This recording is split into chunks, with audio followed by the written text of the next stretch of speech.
Hiya! In this video, I'm going to show you how to send LinkedIn emails in bulk. Now, we all know LinkedIn offers the InMail option in its paid plans, but you still have to send it manually. But in this video, I'm going to show you how to send it in bulk automatically. Now, the tool we're going to be using is Bindago. The URL to the website is bindago.com. I'm going to leave a link to it in the video description. So to get started, you want to come to the website and click the download button. There's a 10-day free trial, so you can basically get started without entering your credit card details or anything. So you click the download button and select a platform that applies to your computer. I already have the app downloaded, so I'm going to skip the step. So once you've downloaded the app and installed it, you're going to see a login screen appear like this. You want to click login with browser, and it's going to load up the browser with LinkedIn, and then you're going to basically connect your LinkedIn account. And once that is done, it's going to load up a screen looking like this.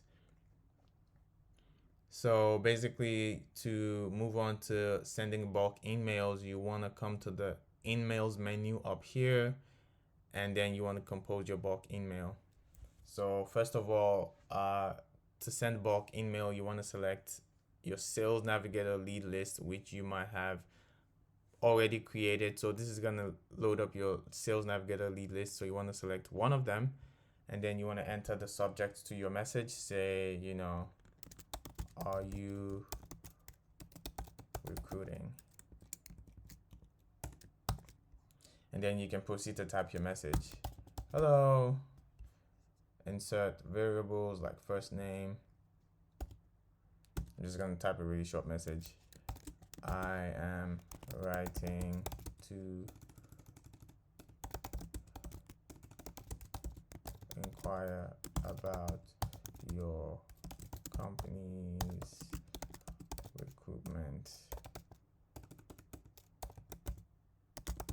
needs.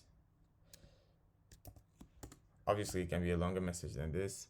So just going to show you the kind of variables you can put, first name, last name, company, title, day of week. If you know that they're a second degree connection, you can also, link the first name to a mutual connection that they have with you, right? You can also save templates, right? Save template messages. So you can save this message as a template to use it again in the future. You can have this other functionality to filter the leads. So basically to skip some leads.